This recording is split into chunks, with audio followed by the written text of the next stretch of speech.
السلام علیکم. حضور کہتے ہیں کہ نبی جو ہوتا ہے وہ جس جگہ پر فوت ہو اس کو وہیں دفن کرنا چاہیے. تو حضرت مسیح السلام کا تو یہ ہوا کہ لاہور. کون کہتا ہے یہ؟ یہ غیر نبی اطلاعات کرتے ہیں. کہاں سے کہتے ہیں؟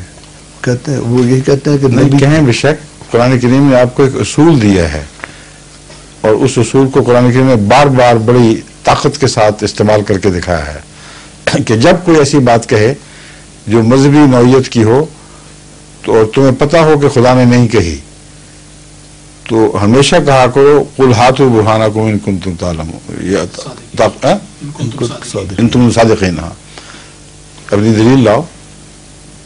اور پھر دوسری جگہ فرماتا ہے کتاب سے نکال کے دکھاؤ. کس کتاب میں لکھا ہوا ہے؟ پوچھیں ان سے. ایسے لوگوں سے پہلے پوچھنا شروع کریں, جب وہ بتائیں گے حوالے دیں گے پھر مجھ سے بات کرنا.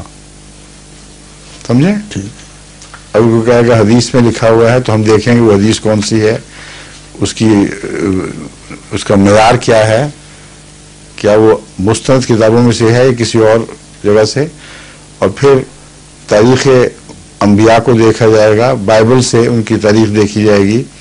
وہاں ہم یہ بات پڑھیں گے کہ بہت سے نبی تھے جن کے وہ عارضی طور پر کہیں دفن کیا گیا, ان کی ہڈیاں دوسری جگہ منتقل کی گئیں, اور کہیں ایک جگہ بھی یہ قانون دکھائی نہیں دے گا کہ نبی کی لاش کو ریموو نہیں کرنا, وہیں دفن کر دینا ہے.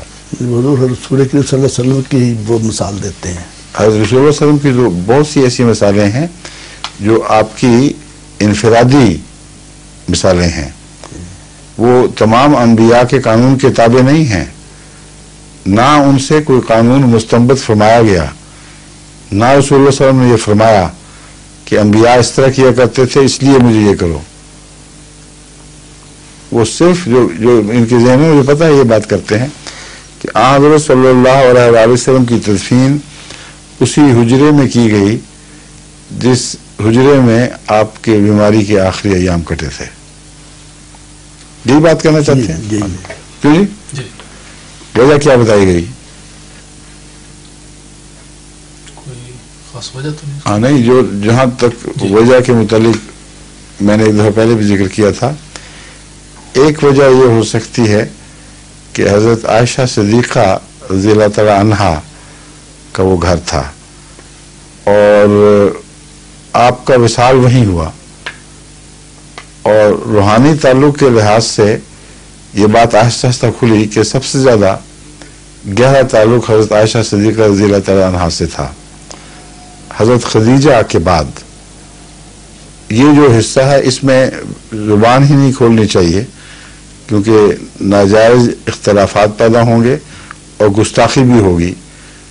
انبیاء کے ازدواجی تعلقات میں کس سے زیادہ کس سے کم یہ بحثیں بالعموم نہیں اٹھانی چاہیے, مگر جو بحثیں اٹھ کے ہم تک ان کا ماحصل پہنچ چکا ہو, یہ بات احادیث سے ہم تک پہنچتی ہے اور ثابت ہوتی ہے کہ حضرت خدیجہ رضی اللہ تعالی عنہا کے وصال کے بعد جتنی بھی آپ کی شادیاں ہوئیں ان میں حضرت عائشہ صدیقہ کا ایک خاص مقام تھا جس کو دوسری ازواج مطہرات نے بھی محسوس کیا اور بارہا محسوس کیا. یہ ذکر ملتے ہیں. ٹھیک ہے جی. اس لیے اتنا کہنا جائز ہے. وہیں اسی باری پر آپ کی بیماری کا زور پکڑ جانا کہ اس کے بعد پھر آپ کا منتقل ہونا ایک گھر سے دوسرے میں بند ہو گیا, وہیں تدفین ہو جانا, اس میں کئی حکمتیں ایسی ہو سکتی ہیں جو بعض دفعہ باریک جذباتی تعلقات سے کی بنا پر بھی سے بھی متعلق ہوتی ہیں, کیونکہ اللہ تعالیٰ کی نظر بہت ہی لطیف ہے, اپنے پیاروں پر بہت کئی پہلوؤں سے بہت ہی لطیف نظر ڈالتا ہے. جس گھر سے تعلق رہا زیادہ وہیں تدفین بھی فرما دی. اس کی اور بھی حکمتیں ممکن ہیں.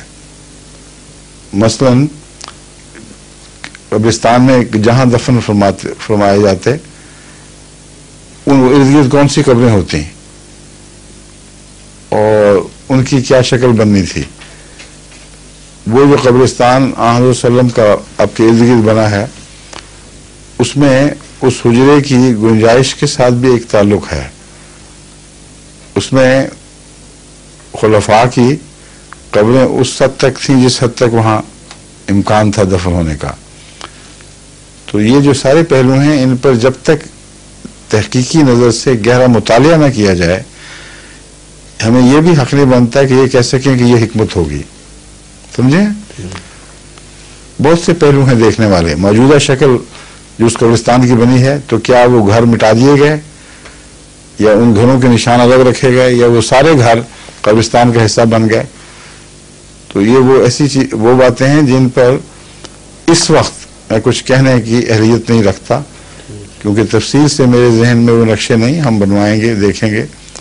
یہ سوال اٹھے گا کہ اس وقت جو گھروں کی شکل تھی جن کا قرآن کریم میں ذکر ملتا ہے, حجرات کے لفظ سے بھی ملتا ہے اور بیوت کے لفظ سے بھی ملتا ہے, تو حضرت عائشہ صدیقہ رضی اللہ تعالی عنہا کا حجرہ کہاں واقع تھا, اس کے ارد گرد کیا ہوا, اس قبرستان کی اب شکل کیا ہے, کیا پرانے گھر پھر قبروں میں تبدیل کر دیے گئے, یہ سارے امور ہیں جو اپنی ذات میں بہت دلچسپ تحقیق کا مطالبہ کر رہے ہیں. تو آپ نے جو سوال اٹھایا ہے یہ دلیل نہیں ہے ان کے حق میں, یہ تحقیق کے لیے کھڑکی کھول رہا ہے صرف. وہ ہم انشاءاللہ اٹھائیں گے کیونکہ کھولیں گے. میرے ذہن میں یہ پہلے بھی تھا لیکن آپ کے سوال سے یاد آ گیا کیونکہ پاکستان میں جب مجالس سے سوال جواب میں بیٹھا کرتا تھا, یعنی خلافت سے پہلے کی بات ہے, اکثر یہ اٹھاتے تھے دوست سوال, یا مولوی یا مولویوں کو سکھائے پڑھائے کہ میرے سب کہاں فوت ہوئے تھے, کہاں دفن ہوئے. صاف سمجھ آ جاتی تھی کہ کیا کہنا چاہتے ہیں.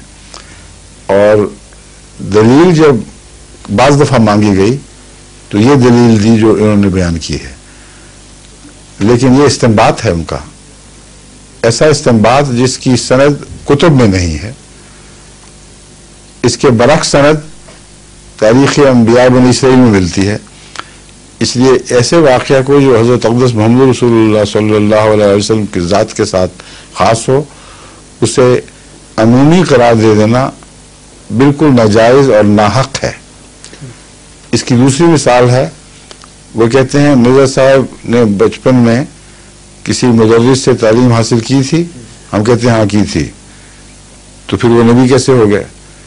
نبی تو غیر تعلیم یافتہ ہوتا ہے, امی ہوتا ہے, اور اس کا کسی انسان سے تعلیم حاصل کرنا نبوت کے منافی ہے.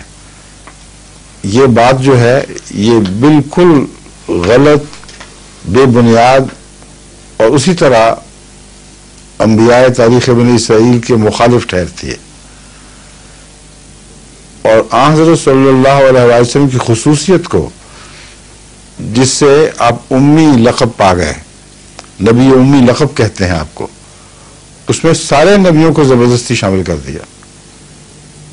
تو دیکھیں حضرت مسیح علیہ السلام کی دشمنی میں یہ کیا کیا ظلم ڈھاتے رہتے ہیں. یعنی رسول اللہ علیہ وسلم کی وہ فضیلتیں, وہ خصوصیات جو آپ کی ذات میں خاص ہیں, حضرت مسیح موعود کو جھوٹا کرنے کی خاطر وہ ان کو بھی پھیلا دیں گے, ایک عام سی بات بنا کے دکھائیں گے. تو بنا محمد رسول اللہ علیہ وسلم کی محبت نہیں بلکہ مہدی کی دشمنی ہے. بس یہ بھی اسی بنا سے سوال پھوٹے ہیں, سمجھیں آپ, ورنہ کوئی ایسا مسئلہ نہیں ہے. نہ قرآن نے کہیں ذکر کیا ہے, نہ حدیث, نہ کتب نے, کہ لازم ہے کہ نبی جہاں فوت ہو وہیں اس کو دفنا دو. سمجھیں؟